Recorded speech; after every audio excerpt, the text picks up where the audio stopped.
Good morning. My name is Rob, and I will be your conference operator today. At this time, I would like to welcome everyone to the Barnes Group, Inc. First Quarter 2022 Earnings Conference Call and Webcast. All lines have been placed on mute to prevent any background noise. After the speaker's remarks, there will be a question-and-answer session. If you'd like to ask a question during this time, simply press star followed by the number 1 on your telephone keypad. If you'd like to withdraw your question, again, press star 1. Thank you. Bill Pitts, Vice President, Investor Relations. You may begin your conference. Thank you, Rob. Good morning, and thank you for joining us for our first quarter 2022 earnings call. With me are Barnes Senior Vice President, Finance and Chief Financial Officer, and Interim Chief Executive Officer, Julie Streich, and Vice President, Controller, Marian Acker. If you have not received a copy of our earnings press release, you can find it on the Investor Relations section of our corporate website at barnesgroupinc.com. During our call, we will be referring to the earnings release supplement slides, which are also posted on our website. Our discussion today includes certain non-GAAP financial measures which provide additional information we believe is helpful to investors.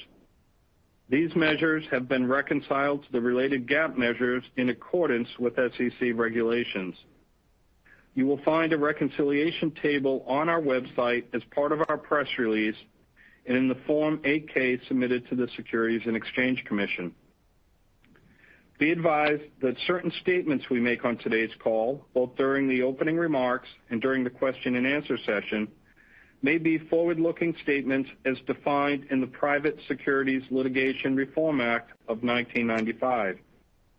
These forward-looking statements are subject to risks and uncertainties that may cause actual results to differ materially from those projected. Please consider the risks and uncertainties that are mentioned in today's call and are described in our periodic filings with the SEC. These filings are available through the Investor Relations section of our corporate website at barnesgroupinc.com. Let me now turn the call over to Julie for her opening remarks. Then Marian will provide a review of our first quarter financial results and our updated outlook for 2022. After that, we'll open up the call for questions. Julie? Thank you, Bill, and good morning, everyone. Before getting into the quarter's details, I'd like to take a moment to address the humanitarian crisis continuing in Ukraine. Our thoughts and prayers go out to those affected by the ongoing violence and devastation. All of us at Barnes hope for a quick resolution of the hostilities, a return to peace, and the rebuilding of the many lives disrupted. Barnes begins 2022 with solid first quarter earnings performance, exceeding our February expectation in the face of some significant headwinds. While January started slowly, we saw sequential sales growth each month, ending with strong results in March. One of the quarter's highlights was a book-to-bill ratio of 1.15 times, indicative of a supportive demand environment, with both segments seeing a greater than 1 times ratio. First quarter organic sales grew 6% from a year ago, and adjusted earnings per share were up 8%. Our performance was driven by Aerospace, which generated strong revenue growth and margin expansion. Industrial saw several pressure points accelerate in the first quarter, which weighed on margin performance. While macro-environmental headwinds will likely persist throughout 2022, we anticipate the pressure will moderate, and with demand remaining healthy, we expect the first quarter to be the low point for the year for revenues, margins, and EPS. With the ongoing conflict in Ukraine, we have examined potential impacts across our portfolio, including trade with Russia. For Industrial, our Russian exposure is minimal, with annual revenue in the $1 to $2 million range. However, we have seen delivery and other logistical challenges, including increased freight costs as a result of the conflict. For Aerospace, we do not sell into the Russian OEM market, so there is no direct impact. With respect to indirect OEM sales or with aftermarket sales, we anticipate minimal impact. For Barnes, the watch item will be the continued availability of titanium through our Russian supplier. At this point in time, titanium has not been sanctioned by the U.S. government, and procuring this material is not a current issue. We maintain buffer inventory for the components we manufacture, and we are working to assess alternate titanium supply channels should the need arise. Barnes is complying with all global sanctions and has stopped shipping into impacted regions in accordance with such sanctions. Within our segments, Industrial's organic orders declined 2% and organic sales declined 1% versus a year ago, though they were both up modestly on a sequential basis. From a macro standpoint, the first quarter proved to be a tough environment. Sales were impacted by supply chain challenges, lockdowns in China, and weakness in certain end markets. Operating margin was squeezed by broad-based inflation and costs associated with spikes in COVID-related absenteeism across our businesses. That said, our teams around the globe rallied, showing great agility to rapidly adapt and mitigate much of the downward pressure. Across Industrial, we estimate approximately $2 to $3 million in net absenteeism-related costs in the quarter. While we expect a greater than normal level of absenteeism to continue, it has trended down since early in the first quarter. We forecast approximately $2 to $3 million of similar net absenteeism costs over the remainder of 2022. In addition to the absenteeism costs, we saw $8 million in gross raw material freight and utilities inflation in the quarter.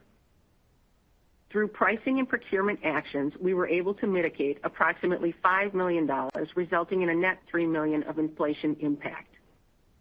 We also expect a $2 to $3 million net impact in the second quarter. While we see gross inflation continuing at a high level in the second half of 2022, the momentum behind our pricing, procurement, and productivity actions are anticipated to offset much of this impact. At Molding Solutions, organic orders were flat year over year. Automotive orders were positive. Medical was flat, though up sequentially. And packaging and personal care, while at healthy levels, were down compared to a year ago. That said, orders improved through the quarter, with March up significantly.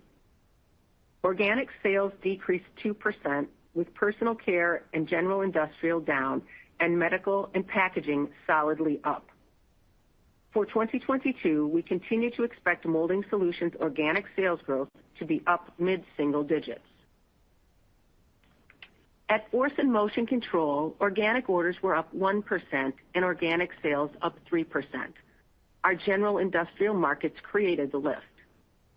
We anticipate high single-digit organic sales growth for the year, up from our prior mid-single-digit expectation.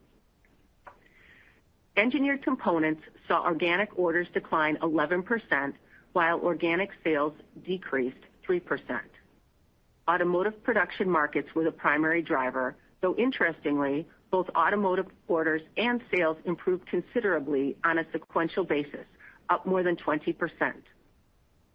In the first quarter, we did see automotive revenue pushouts of $5 million, a bit less than the $6 million we expected, and an improvement from the $8 million in Q4. We anticipate a further impact of $3 million in the second quarter. Full-year organic sales growth is anticipated to be up mid-single digits, unchanged from our prior view. Within automation, organic orders were down 4% and organic sales were down 5%. We had anticipated a slow first quarter to begin 2022. Our full-year view has not changed as we foresee organic sales growth in the mid-teens. For the industrial segment, we continue to forecast 2022 organic growth in the mid to high single digits. However, with the macro headwinds I discussed, we have lowered our adjusted operating margin expectation to a range of 10.5% to 11.5%. Moving to Aerospace, The recovery continues as sales increased 23% over last year's first quarter. Both original equipment manufacturing and aftermarket businesses delivered very strong growth. Adjusted operating margin improved 300 basis points from a year ago. In our OEM business, orders grew 21% in the quarter with a book-to-bill of 1.55 times, and sales grew 18%. OEM backlog reached $716 million, up 5% from December and up 19% versus a year ago. We expect to convert approximately 45% of this backlog to revenue over the next 12 months. We continue to anticipate high single-digit OEM growth in 2022, supported by increased production of narrow-body aircraft at both Airbus and Boeing.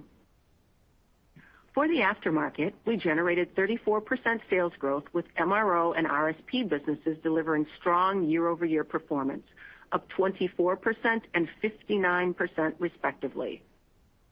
The positive recovery should continue as airlines are showing strong demand and business travel looks to be returning.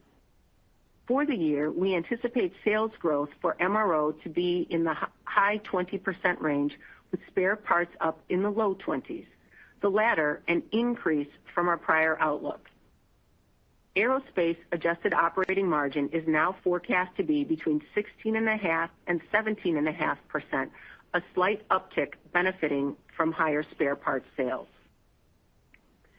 To close my aerospace comments, I'd like to take a minute to welcome Ian Reason as our new president of Barnes Aerospace. Ian brings broad industry experience and understanding of the commercial and defense aerospace markets, making him the ideal person to lead this business through its next phase of profitable growth. I would also like to offer best wishes to Mike Beck in his well-deserved retirement. We thank Mike for his many years of service and dedication to Barnes. Shifting gears, I'd like to provide an update on our environmental, social, and governance initiatives. Barnes is deeply committed to corporate responsibility and furthering ESG principles. In March of this year, we published our 8th annual ESG report, which addresses our processes, policies, and products that benefit stakeholders, the environment, and society. This month, we published our baseline metrics and progress for Scope 1 and 2 greenhouse gas emissions and water usage. Both documents can be found on our corporate website under About ESG. We remain committed to corporate accountability and are honored to have been recognized as one of America's most responsible companies by Newsweek in 2021 and one of America's most trusted companies by Newsweek in 2022. Before concluding, I'd like to acknowledge Patrick Dempsey and his family. They are in our thoughts daily, and we wish them well. In closing, we performed well relative to our earnings expectation, and our global team showed tremendous resilience in a highly dynamic environment. Aerospace results continue to be strong, and we expect their end markets to remain supportive. We also expect that pricing, procurement, and productivity actions taken will gain traction, improving industrial margin performance. Clearly, the macro environment holds significant uncertainty, but with solid orders in the quarter and management squarely focused on driving the business forward, we anticipate improvement as we move through the year. Now let me pass the call over to Marion for a discussion of the financial details. Good morning, and thank you, Julie. Let me begin with highlights of our first quarter results on slide 5 of our supplement. First quarter sales were $312 million, up 4% from the prior year period, with organic sales increasing 6%. FX negatively impacted sales by 2%. Adjusted operating income was $31.8 million this year, down 2% from an adjusted $32.4 million last year. Adjusted operating margin of 10.2% was down 50 basis points to the prior year period. Net income was $20.5 million, or 40 cents per diluted share, compared to $19.4 million, or 38 cents per diluted share a year ago. On an adjusted basis, net income per share of 41 cents was up 8% from 38 cents a year ago. Adjusted net income per share in the first quarter of 2022 excludes 1 cent of restructuring charges from previously announced actions. In the quarter, interest expense was $3.6 million, a decrease of approximately $400,000 as a result of lower average borrowings compared to a year ago. Other expense was $1.6 million, essentially in line with last year. The company's effective tax rate in the first quarter was 21%, down from a rate of 28.1% a year ago. The primary drivers are an increase in projected earnings in low tax jurisdictions and the absence of additional tax expense related to the Global Intangible Low-Income Tax, or GILTI, recorded in last year's first quarter. Now I'll turn to our segment performance, beginning with Industrial. First quarter sales were $212 million, down 4% from a year ago. Organic sales decreased 1%, while unfavorable foreign exchange lowered sales by 3%. Operating profit was $14.7 million, down 31% from the prior year period, while operating margin was 7%, down 270 basis points. Excluding $300,000 in restructuring charges this year, adjusted operating profit was $15 million, down 29% from a year ago, and adjusted operating margin declined 260 basis points to 7.1%. As Julie mentioned, there are several macroeconomic headwinds facing our Industrial segment. The decrease in operating profit was primarily due to broad-based inflation, including labor, raw material, utilities, and freight. Coupled with supply chain challenges and lower productivity due to COVID-related absenteeism, it certainly was a difficult quarter. At Aerospace, sales were $101 million, an increase of 23% from a year ago, benefiting from the ongoing recovery in aerospace end markets. Original equipment manufacturing sales increased 18%, and aftermarket sales increased 34% compared to the prior year period. Operating profit was $16.4 million, up 48%. Excluding approximately $400,000 of restructuring costs this year, adjusted operating profit of $16.7 million was up 51% from a year ago, benefiting from the contribution of higher sales volumes, offset in part by unfavorable productivity due to COVID-related absenteeism and supply chain challenges. Adjusted operating margin was 16.6%, up 300 basis points. With respect to cash flow performance, cash used by operating activities was $9 million versus cash provided from operating activities of $36 million in the prior year period. The primary drivers of the change are paid incentive compensation related to 2021 and increased working capital in the current year period. Free cash flow was a use of $17 million compared to a source of $28 million last year. Capital expenditures were $7 million, down slightly from a year ago. Regarding the balance sheet, our debt to Ebitda ratio, as defined by our credit agreement, was 2.4 times at quarter end and flat to where we ended 2021. On a net debt to Ebitda basis, we'd be at 2.1 times. In light of the rising interest rate environment, I wanted to mention that Barnes recently amended our revolving credit agreement, which favorably changes the interest spread pricing grid. This change is forecasted to benefit interest rates by 12.5 to 25 basis points, depending upon the computed quarterly leverage ratio. The amendment also adopts SOFR as the base rate, replacing LIBOR, which will be expiring in June of 2023. You'll note a reduction in our interest expense forecast for the year when we discuss outlook. Our first quarter average diluted shares outstanding and period end shares outstanding were both approximately 51 million shares. During the quarter, we did not repurchase shares, and approximately 3.6 million shares remain available under the board's 2019 stock repurchase authorization. Moving to slide 6 of our supplement, let me discuss our updated 2022 outlook. We continue to expect organic sales to be up 8 to 10% for the year, with FX having a 2% negative impact. Adjusted operating margin is forecast to be between 12.5% and 13.5%, down slightly from our previous expectation due to the ongoing pressures in our Industrial segment. Adjusted EPS is now anticipated to be in the range of $2.20 to $2.40, up 13% to 24% from 2021's adjusted $1.94 per share. The updated EPS range was reduced by 5 cents at the high end of our previous range. For the year, we expect 3 cents impact on EPS for residual restructuring charges, with a penny forecasted for the second and third quarters. We continue to forecast a 40% first half, 60% second half split in EPS. We realize this indicates a significant second half ramp, though with a good book-to-bill, pricing, and other actions gathering steam, and absenteeism pressures subsiding, we believe our forecast reflects achievable performance. Rounding out a few other outlook items, interest expense is anticipated to be $13.5 million, about $500,000 lower than our previous outlook. Other expense of approximately $4 million, an effective tax rate of 24 to 25%, CapEx of $50 to $55 million, average diluted shares of approximately 51 million, and cash conversion of greater than 100%. In closing, despite the first quarter's challenges, we exceeded the high end of our earnings expectations shared on our February call. We expect macro headwinds to continue through 2022. However, we see the first quarter as the peak of those pressure points.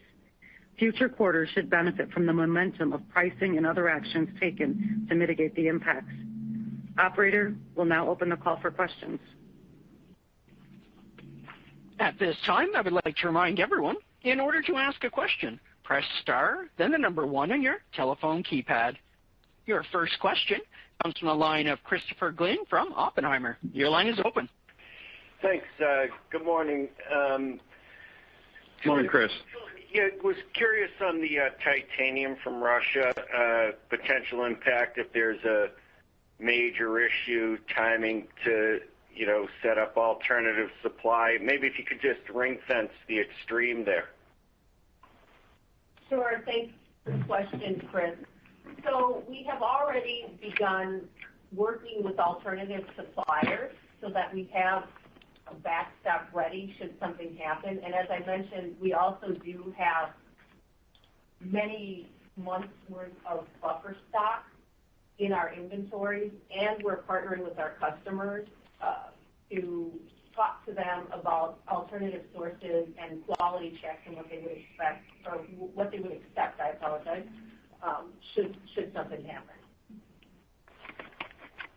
Okay, so would you overall feel you're ready to weather it with minimal fallout if there's a, some sudden issue?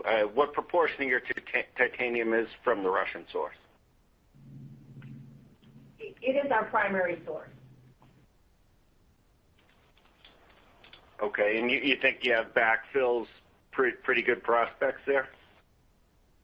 Yeah, the open market has availability. It's just, there's a cost associated with it, so that's the trade-off. Okay, great. And then for industrial, just curious how to think about the progression sequentially of revenue and margin. Obviously, I think both increase through the year. We have our 40-60 EPS, but rather than leave it to triangulation, just curious if you could talk about kind of sequential cadence there, margin improvement you're seeing 2Q over 1Q. So we would expect a gradual ramp throughout the year with the second quarter continuing to see impacts of absenteeism at this point. So you should, from a modeling perspective, really look to see a pickup in the second half of the year. Okay. Great. And any direct or indirect on the China lockdowns? I didn't hear you mention that if you did. So there's been part of the China lockdowns has been contributing to some of the productivity issues. We started the year with lockdowns in our Tianjin facility, and while Suzhou has not been locked down thus far, there are impacts from the Shanghai lockdown that disrupt our customers' ability to accept products, that disrupt our ability to ship because of the port congestion, et cetera. So there is some impact of that factored into our second quarter forecast, and we, at this point, anticipate that those impacts would lessen in Q3 and Q4. Great. That makes sense. Thank you. Thanks, Chris. Thanks, Chris.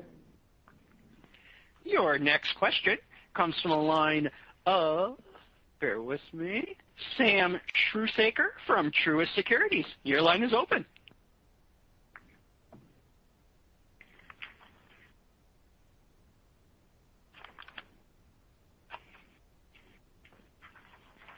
Sam Struhsaker, your line is open. Can you hear me? Yes. Hey, how you doing? Good morning, guys. Sorry about that. I'm on for Mike this morning. I was just curious about kind of if you guys see any implications for aerospace in terms of pricing and materials, kind of what your contracts might be structured like to be able to pass through some of that pressure?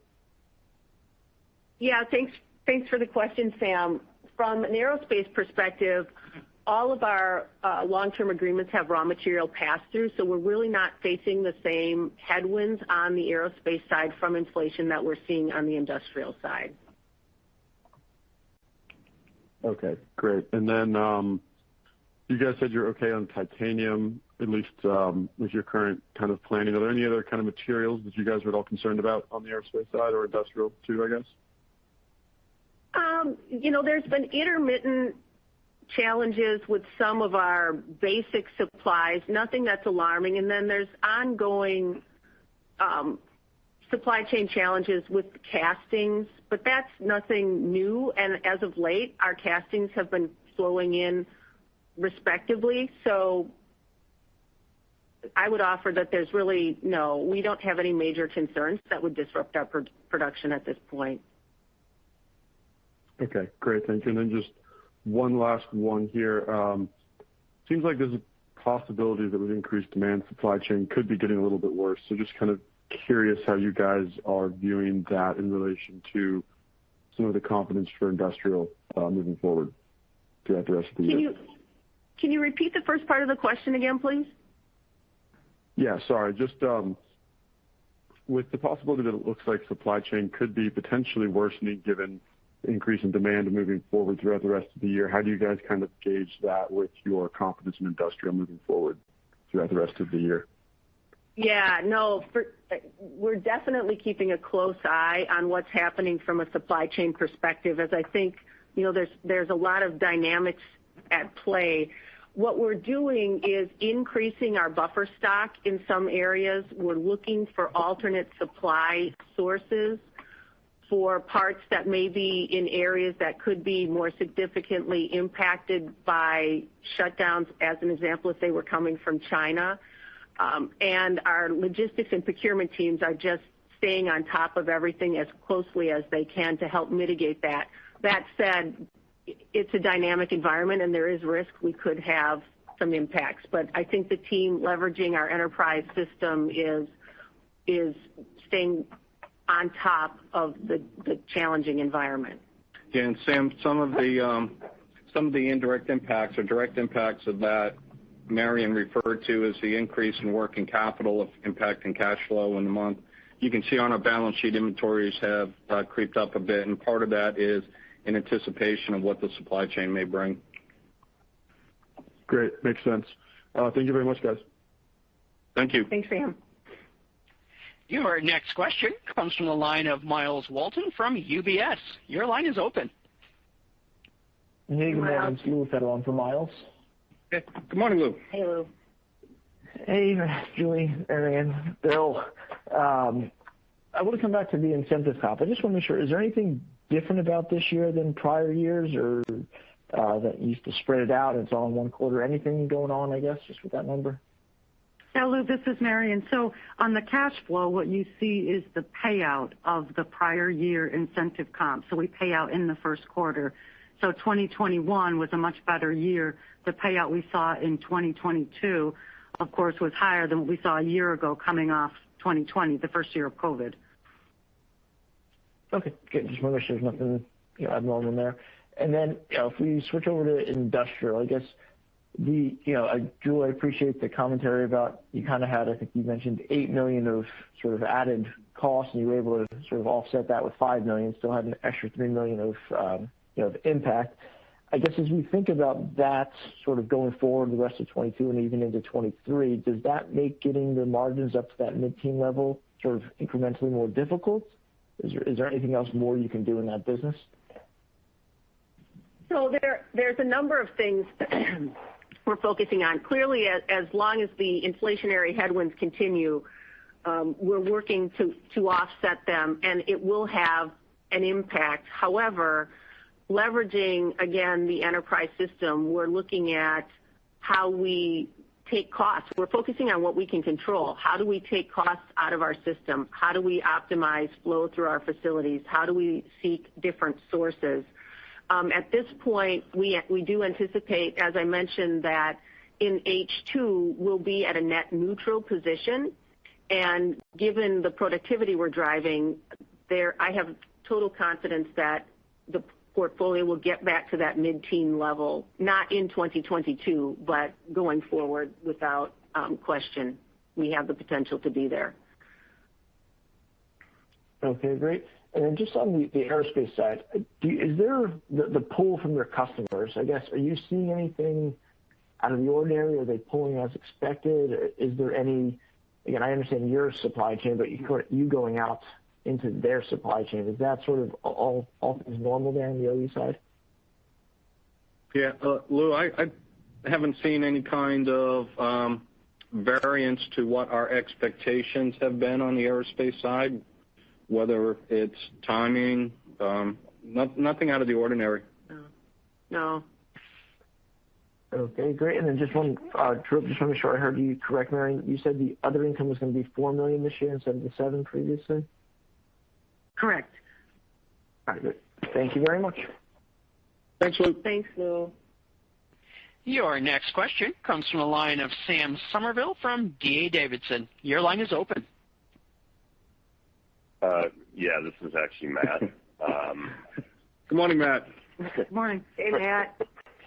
Hey, so I want to talk about the industrial business, put a finer point on this, with, I think, orders down to book-to-bill looked okay, but, the guide up mid-single to high single digits helped give me confidence that we're going to see that kind of ramp in this business through the remainder of the year, with global autos still being heavily disrupted, I would assume at least through year-end, supply chain continuing to be challenging at least through year-end. So just help me get comfortable with that for organic view. Yeah, it's a good question. And the first step is starting with where we are today. And the order book and the demand we saw ramp in the first quarter supports the trajectory going into the second quarter. So that's the first step. In addition, we are continuing to leverage our strategic marketing and sales initiatives to go after penetration of new markets, grow outside of our traditional spaces, and the team is confident that they will deliver upon our expectations there, which allows us to ramp into the second half of the year as we forecast. It's not, that said, there's not without risk, right? And anybody in this environment who would say there's no risk, our step one, your next quarter sales, and I would offer the first piece of confidence, and we're moving forward from there. Yeah, Matt, I'd add that January was a very difficult month in a lot of our facilities with absenteeism associated with COVID. The good news is, as Julie mentioned, as we went through the quarter, things sequentially got better and better, and March was pretty strong. Yep. So we see the underlying demand environment remaining supportive, and that's what gives us confidence in kind of maintaining our forecast for the year. I think the one other thing that I would add is Sorry, if I could just add one other thing on the inflation. We talked about the impacts. We look at the second half as being able to mitigate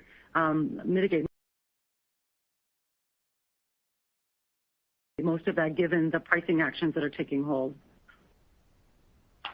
When I look at this business and kind of compare, and it might not necessarily be a fair comparison, but I'm going to do it anyways. When I think about my broader coverage universe, and at 7%, this is the worst margin performance in industrial in like 10 years.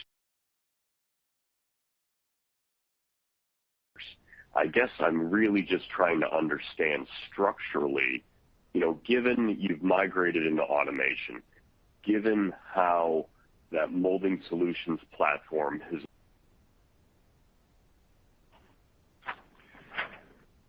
Well, go ahead, Julie. No.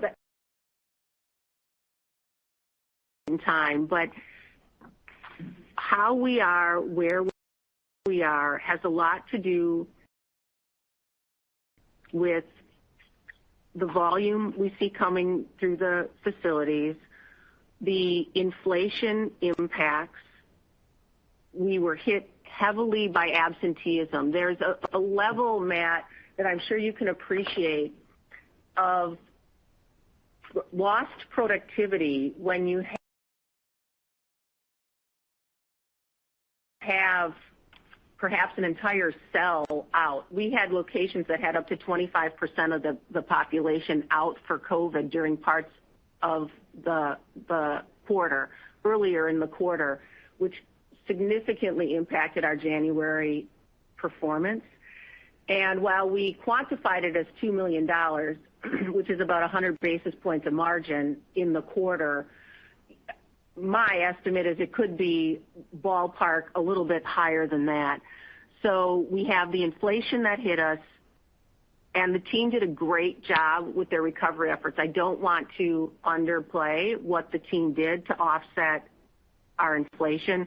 We had some absenteeism, and there's that other productivity that comes with having people doing jobs that they don't normally do, having people out. And that's how we landed where we are. That said, in a corner in terms of absenteeism going down, which should have an immediate impact on productivity. We see volume coming up, which will also drop through to the bottom line in terms of productivity. Our inflation and surcharge efforts will continue to gain traction, offsetting more of the inflation.